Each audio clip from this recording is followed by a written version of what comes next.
मौजूद हैं उदय चंद्र झा, जो पेशे से एक वकील हैं और बीजेपी कार्यकर्ता होने के साथ साथ संघ विचारक भी वो हैं।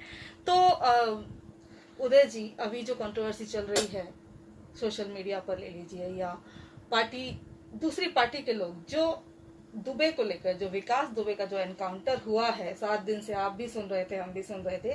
पहले तो देखा जा रहा था कि विकास दुबे है कहाँ, किस तरह से वो कानपुर के गांव से निकलकर फरीदाबाद गया, वहां से लखनऊ गया, और किस तरह से वो लखनऊ से यूपी से निकलकर एमपी जाता है, उज्जैन मंदिर में वो सरेंडर की हम शक्ल में खुद को गिरफ्तार करवाता है।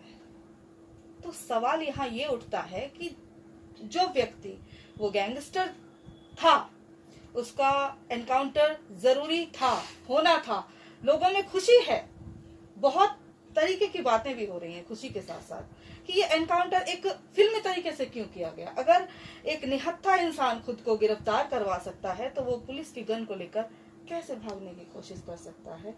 तो सवाल बहुत सारे उठ रहे हैं। आप वकील हैं और पार्टी पर सवाल उठ रहे हैं। यहाँ पर प्रियंका गांधी ने जो ट्वीट किया है कि उसको तो आपने एनकाउंटर कर दिया, लेकिन जो इसके संरक्षक हैं उनका क्या होगा। अखिलेश यादव ने भी कहा है कि एनकाउंटर से पहले कार नहीं पलटी थी, बीजेपी की सरकार की कार पलटने से बच गई है। आप क्या कहेंगे जो इतने सवाल उठाए जा रहे हैं?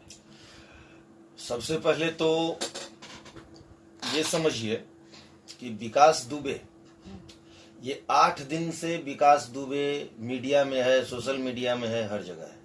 लेकिन विकास दुबे क्या 8 ही दिन में बन गया? नहीं। अगर आप उसके लिंक को ढूंढने जाएंगे या उसकी पहले की जिंदगी देखेंगे तो आप देखेंगे कि 2001 में ये विकास दुबे एक ब्राह्मण नेता का, वहां, मैं ब्राह्मण शब्द इसलिए इस्तेमाल कर रहा हूं कि लोग अभी हिंदुओं को बांटने के लिए अब ब्राह्मण ब्राह्मण में विभेद करने की बात कर रहे हैं, इसलिए मैं ब्राह्मण शब्द इस्तेमाल कर रहा हूं। हालांकि मेरा व्यक्तिगत मत यह है कि हम लोग बस सिर्फ और सिर्फ हिंदू हैं, जो भी हो। तो वहां पर चले जाइए, 2001 में उसने पहला मर्डर किया था और आज तक लगभग 56 मर्डर केस उसके नाम है। ये मैं रिकॉर्ड बोल रहा हूं। यूपी में जोगी जी की सरकार आई 2017 में, अगर मैं गलत नहीं हूं, तो ये 16 साल में जो लोग उनको संरक्षण दे रहे थे, एक गांव के विकास दुबे से, जिसको विकास दुबे गैंगस्टर बनवाया, तो सवाल किस पर उठाया जाना चाहिए? जोगी जी पर या विकास पर या उनके जो संरक्षक थे?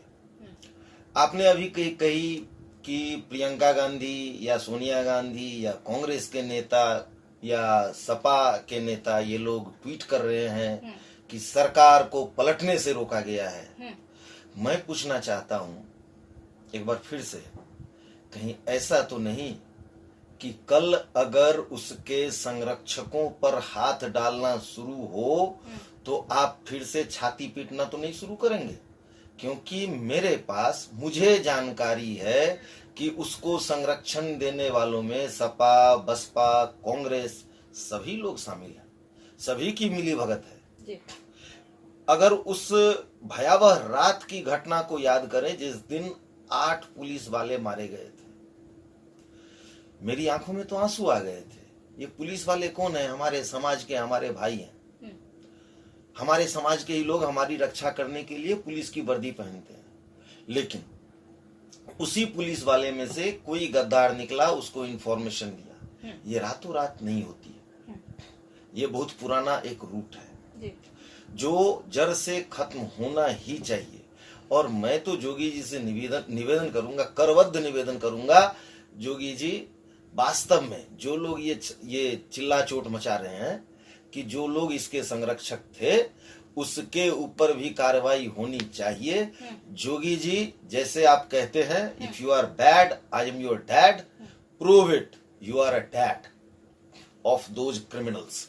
जिन लोगों ने इनको संरक्षण दिया है, एक विकास दुबे को, ये विकास दुबे माफिया सरगना बनाया है, आप उन लोगों को जरूर, उनको कानून के दायरे में लाइए और खत्म करिए। ये रैकेट खत्म होना चाहिए। हमारे देश में राजनीति में ये गंदगी बहुत जोरों से चल रही है, इसको खत्म होना पड़ेगा। क्योंकि आज की अगर अभी हमारे देश में ये खत्म नहीं हुआ तो फिर कभी खत्म नहीं होगा। जैसे एक माफिया है, वो गैंगस्टर को जो मारा गया है, आपको लगता है कि यूपी में जो क्राइम है वो कम होगा? इसका डर, इसका जो रिजल्ट है वो कुछ आएगा? मैडम ऐसा है, पॉलिटिकल साइंस, मैं थोड़ा आपके मुद्दे से भटक रहा हूं, पॉलिटिकल साइंस में जाइएगा तो देखेंगे कि लोग एक सवाल उठाते हैं कि अगर आपके पास न्यूक्लियर वेपन है तो इसका क्या मतलब है कि दूसरे जो देश हैं वो लोग अपने आप को रेस्ट्रेन करेंगे? तो आपके पास न्यूक्लियर वेपन होना मतलब ये एक डिटरेंट का काम करती है कि अगर मैंने उस देश के साथ लड़ाई की तो उस देश के पास भी न्यूक्लियर वेपन है। तो आज की जो घटना है, अब ये एनकाउंटर फेक है, सही है, क्या है, नहीं है, उस पर इंक्वायरी बैठाई जाएगी, उसको इंक्वायरी करेंगे, जो भी करेंगे ये बाद की बात है। लेकिन आज की घटना हो या कुछ दिन पहले आप लोगों ने सुना होगा आंध्र प्रदेश या तेलंगाना में एक डॉक्टर के साथ बलात्कार के केस में वो जो 4 लड़के पकड़ाए गए थे, चारों को ले जाके वहां पर शूट कर दिया। ठीक है, तो इस तरह की घटनाएं अगर करे पुलिस जो वास्तव में क्रिमिनल्स हैं, मेरा ये मानना है कि एक बार अगर ये घटना हुई तो बाकी जो लोग हैं वो लोग क्राइम करने से जरूर कतराएंगे। क्योंकि आज तक इसी विकास दुबे को, मैं एक बार फिर से बोलता हूँ, आज तक इसी विकास दुबे ने बहुत सारा क्राइम किया है।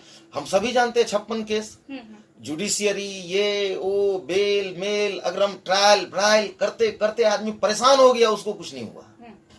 और आज भी अगर उसने पुलिस की जीप से भागने की कोशिश की उस वक्त भी, क्यों?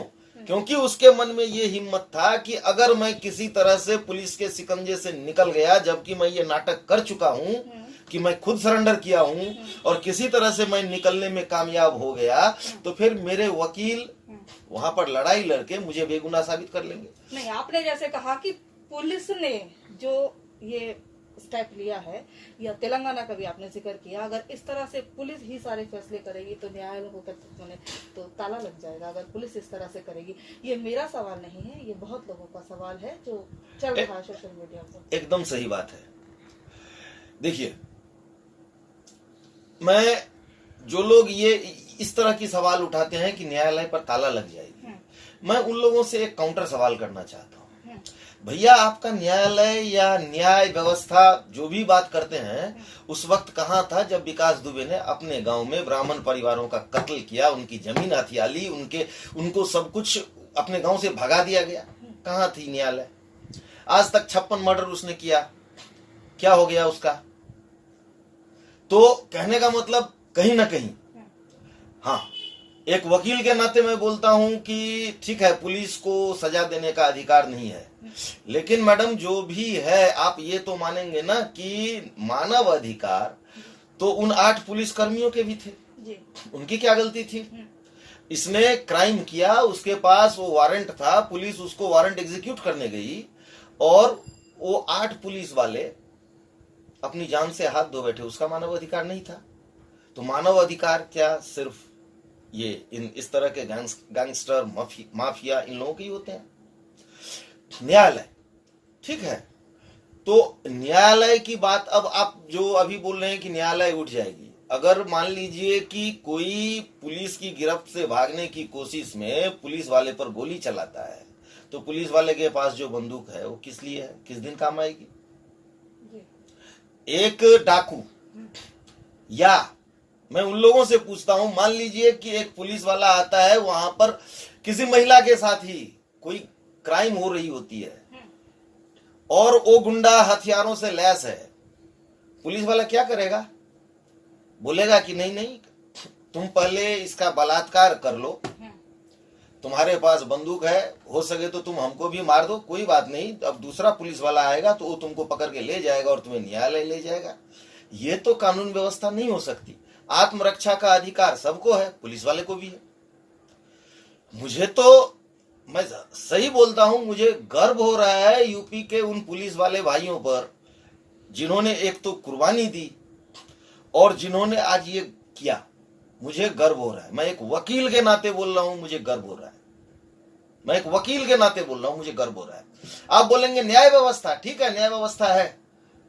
अगर पुलिस वाले ने कोई गलती की है तो उसका न्याय व्यवस्था विचार कर लेगी, ठीक है, लेकिन ये होना ही चाहिए, नहीं तो इन अपराधियों के सीने में कानून के डर का जो दर्द होता है ना, ये इनको महसूस नहीं होगा, ये इनको महसूस नहीं होगा। आप क्या चाहते हैं? ये पश्चिम बंगाल में मुख्तार अंसारी, एक आदमी था, एक क्रिमिनल, पुलिस वाले का, खरे पुलिस वाले को शूट कर दिया, वो अभी खुला घूम रहा है। किस कानून व्यवस्था की बात कर रही हैं? अगर विकास दुबे को मैं एक छोटा सा सवाल पूछता हूं, विकास दुबे को अरेस्ट किया, कानून के कोर्ट में हाजिर किया, कोर्ट क्या करेगी? कोर्ट सबूतों की दास है। अगर पुलिस सबूत पेश कर पाई तो कोर्ट उसे सजा देगी, पुलिस सबूत पेश नहीं कर पाई तो कोर्ट उसे बरी करेगी। यही होगा ना? आज तक तो यही होता रहा है, आज तक यही होता रहा है। हमें ये सोच बदलनी पड़ेगी अगर हमारे समाज को क्रिमिनल से मुक्ति दिलानी है तो, नहीं तो हमारे घर की बहन बेटियां जो भी हैं, जैसे भी हैं, ये लोग असुरक्षित रहेंगे और पुलिस वाले आपको यही सिखाते रहेंगे कि भैया मैं क्या करूं, मैं तो कानून का दास हूं, अब वो कोर्ट नहीं कुछ कर रहा है तो मैं क्या करूं, मेरे पास सबूत नहीं है। ये इसका विकास दुबे के खिलाफ गवाही देने उसके गांव से कौन जाएगा? जितने भी क्राइम किए हैं उसने उसी गांव में किए हैं। अपने आप से एक सवाल पूछिए, अपने आप को विकास दुबे के गांव का इंसान बना के अपने आप से सवाल पूछिए, पुलिस को सबूत जुटानी है, गवाह जुटानी है, कौन जाएगा गवाही देने विकास दुबे के खिलाफ? विकास दुबे का खौफ इस तरह था कि गवाही कौन जाएगा विकास दुबे के खिलाफ गवाही देने? जबकि उन लोगों को यह पता है कि जैसे ही मैं गवाही देने गया, विकास दुबे का कोई ना कोई शार्प शूटर आके हमको शूट कर देगा, खत्म। तो इस तरह से ये 56 हुआ। विकास दुबे अगर जिंदा रहता तो 56 के बदले 112 मारता। तो यही है कहानी। तो इसलिए मैं तो पुलिस के साथ हूं, मुझे गर्व है इन पुलिस वालों पर।